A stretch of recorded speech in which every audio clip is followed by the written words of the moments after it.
Hello, welcome and thank you for joining NSAR today at our webinar exclusive for the CITB.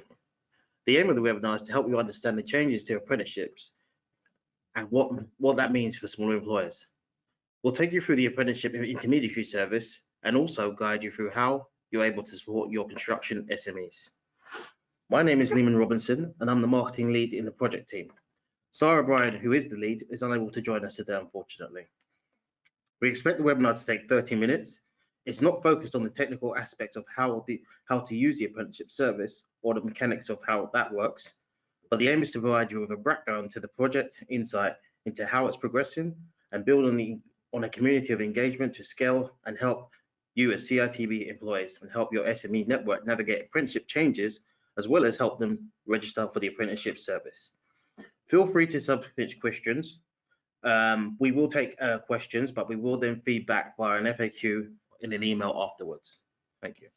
Today, I'm going to give you an overview of the Apprenticeship Intermediary Service, activities that we have taken place today, intermediary engagement, the events we have scheduled, engagements with the Apprenticeship Service and what it is, an overview of how to, intermediary resources, including our microsite and our tool and toolkits, signposting other resources such as the ESFA videos and its Growth Hub, and not to mention our all-important masterclasses, how to get involved and how to sign up and register.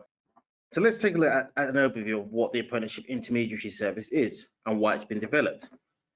Did you know there are 2.6 million smaller employers in England, and the ESFA and the Department of Education recognise that to reach this volume of businesses, we need to communicate in a way which will engage apprenticeships for the future, and it will be a significant task. By scaling and collaborating with intermediary organisation, the reach of those smaller businesses is far more achievable. 60% of the workforce are employed by a smaller employer who have traditionally been a big engagement of apprenticeships, mostly at level 2 and 3. The apprenticeships reform will see fundamental changes to the way that smaller employers will engage with apprenticeships moving forward. As the construction sector has the highest number of SMEs as a percentage of overall SMEs, it's vital as part of this service we engage with the CITB as a key sector body to help the scale and reach those employers through your day-to-day operations. NSAR were contracted by the ESFA in November to deliver a centralised support service to intermediaries up until March 2020. An intermediary is considered to be an organisation with influence over a smaller employer group, either as a sector body, membership organisation, business support provider, etc.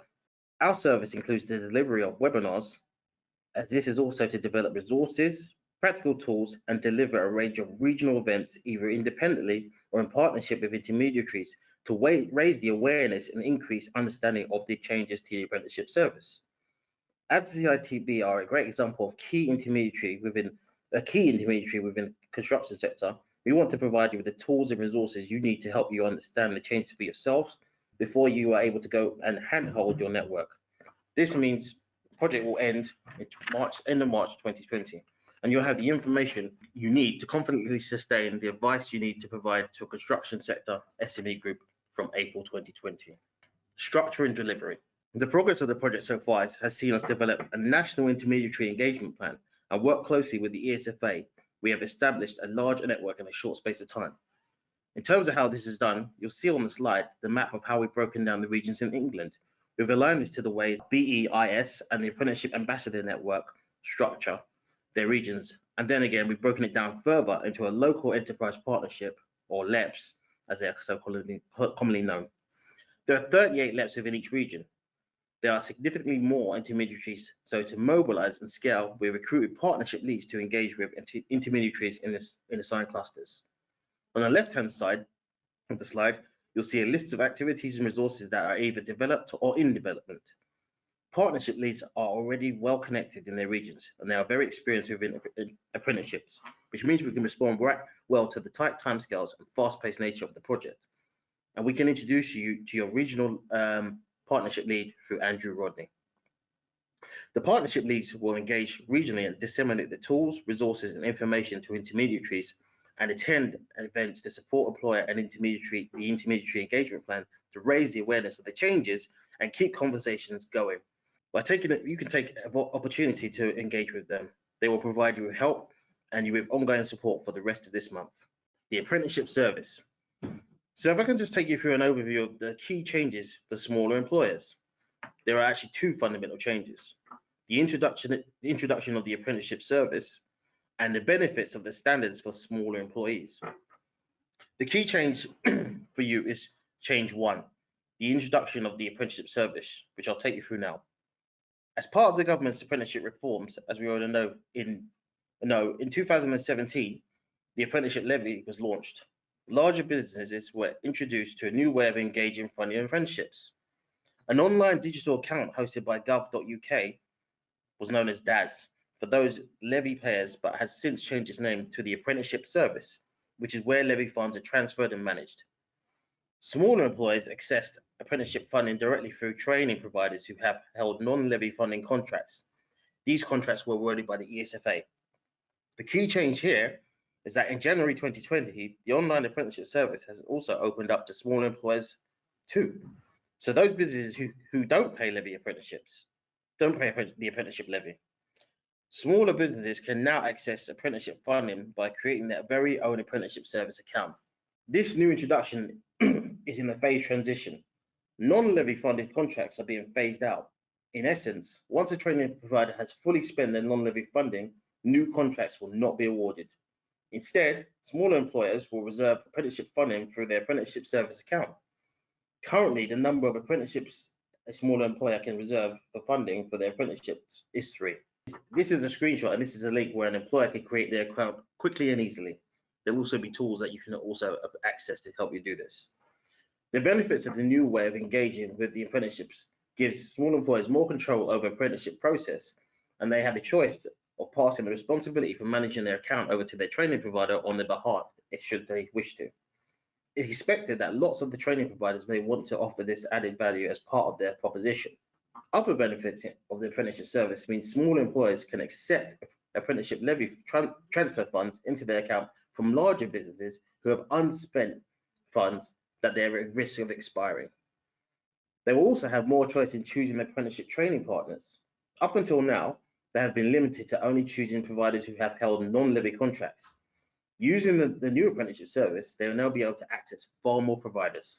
The apprenticeship service can also show and will tell training providers so employers can make informed decisions, and then choosing a training partner, they will be able to read other employers' feedback on the experience of that provider.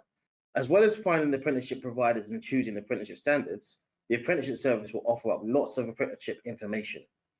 We are developing a set of how-to guides as part of a larger toolkit of resources which will take you through step by step of how to use the apprenticeship service. This includes registering an account on the apprenticeship service, reserving funding, accepting levy transfers from a larger employer, managing your apprenticeships, add apprenticeships and set up payments on the apprenticeship service, approve a new entry, change your passwords, create a government gateway ID, which is needed to register, find an apprenticeship provider, and also add a second user. As an intermediary, CITB employees will be able to use these resources and guides with their smaller employer network. It's important to take note that the apprenticeship service platform is always being further developed and evolved. So at the time of going to print, these guides should be accurate based on today's view. Where the ESFA makes further developments to either the apprenticeship service or the apprenticeship processes, it's important that you're aware that you keep yourselves abreast of those changes to ensure that accurate information is being cascaded. So what's the story so far? To date, we've engaged 366 intermediaries across England. We're presenting at 56 employer and intermediary events. We have 49 intermediary and provider masterclasses in plan for March and 5 webinars which have been delivered by the end of March. To give you a flavour of some of the 105 events, we have 2 provider and 2 intermediary masterclasses taken in March in Birmingham. The ones in Edgbaston took place last week. We have some in West Midlands, and furthermore of some in Birmingham and Solihull and Coventry and Warwickshire. Aside from exclusive webinars, we're also delivering one to the Federation of Small Business, as well as a bunch of employer provider events. For those in the CITB who cover West Yorkshire, you may be interested in attending an event which we're delivering in partnership with West Yorkshire Consortium of Colleges in Leeds on the 27th of March. This event will provide an update on apprenticeship service, standards, the intermediary service, focused on SMEs who are already part of the construction sector. We're also delivering a number of masterclasses across March, covering topics that you see on the slide. You can register for masterclasses in your region through Eventbrite and also through our social media channels, not to mention on the Apprenticeship Intermediary Service microsite, where you can see the link. It's really important to note that the ESFA have just announced that they're extending the transition phase. So originally the transition phase to move smaller employers to the Apprenticeship Service was going to be from January to March, but this looks like it's to be extended. Transition phase means that SMEs can still access apprenticeship funding through training providers who have still held non-levy contracts. This has been extended now to November 2020. However, it's key that we encourage and support SMEs to get on board with the Apprenticeships Service and start using it as a tool, possibly before the end of the transition period, to get employers and providers adjusted sooner rather than later. Intermediary resources. So I'm going to take you through some of the resources that we've developed in order to help intermediaries work with their small employer networks. We developed a one-pager. You may have seen this already before, but basically what this does is give a summary of the project and describes the initiative and the purpose of the initiative. If you don't have this, please advise and we'll send it directly to you. This can also be found on the Apprenticeship Intermediary Service microsite. You've heard me mention the word microsite a number of times. The microsite effectively acts as a hub. It will house all the information that you need to actually engage with your network. It consists of a range of videos, guides, an events calendar, enabling you as intermediaries to confidently engage with your smaller network. The microsite is continuing to evolve and is actually already live, and you can find it at www.apprenticeshipintermediaryservice.co.uk. Tools and Toolkit. Extensive work has been done to develop the Toolkit, which will act as a flagship guide for intermediaries. You'll be able to use this interactive toolkit to navigate easily and in simple language. This slide shows the content of the toolkit in the menu on the right-hand side, which will be downloadable as an e-brochure from the microsite. This interactive PDF will allow you to navigate through links to both tools and direct you to other resources and information. More about the tools and toolkit. You can see from the menu on the right-hand side, you'll be able to download directly from our microsite an electronic PDF. There'll be over 35 downloadable guides and tools in development, which will include step-by-step instructions on how to register for the Apprenticeship Service, accept levy transfers, create a government gateway ID, use the Apprenticeship Service, add apprentices and set up payments on the Apprenticeship Service, reserve funding, approve an entry on the Apprenticeship Service, change your password, and also a diagnostic tool, which will help you discover, is an apprenticeship right for my business? There will also be guides available for employers that will come in useful to help them become more involved in the implementation and the ongoing management of the apprenticeship programs.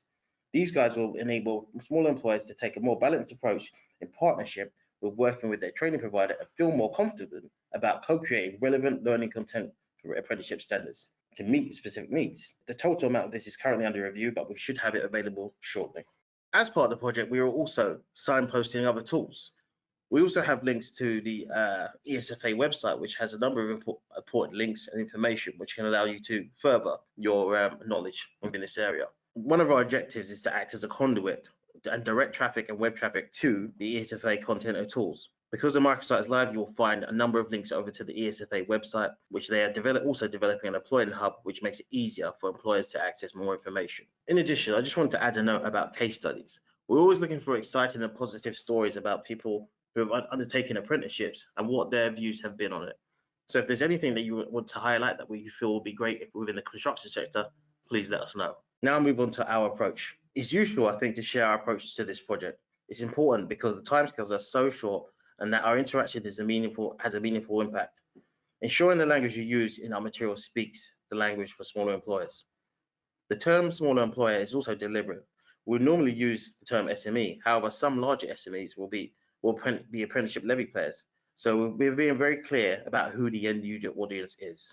And ultimately, this project is simply about building on foundations and also talking about the changes and ensuring knowledge of intermediaries is sustainable beyond the end of the project when the work begins in April. As part of this project, we will provide evaluation reports to the ESFA and make recommendations as part of the findings to help continue our support of smaller employer engagement with apprenticeships. So feel free to get involved. The next slide is just a call to action, and basically it's just to help you to get involved and find out more so you can know more about how to register for the Apprenticeship Service, understand the changes in the Apprenticeship Service for smaller employers, help us obtain employer case studies, share any feedback or learnings, Additionally, join our circulation list or follow us on social media. We've also got some good links for ESFA videos which may be of interest to you that you may want to utilize going forward. In addition, if you have any more questions or would like to find out more, you can find us on our Apprenticeship Intermediary Service website, which is www.apprenticeshipintermediaryservice.co.uk. Alternatively, email us at apprenticeships@ensar.co.uk. Just to mention, this webinar will be available on YouTube or after, and if there are any questions, we will then review and we should be able to circulate an FAQ back to you. Anyway, that concludes our webinar for today. Thank you for your time. We hope you found it useful and informative. Hope to speak to you soon. Goodbye.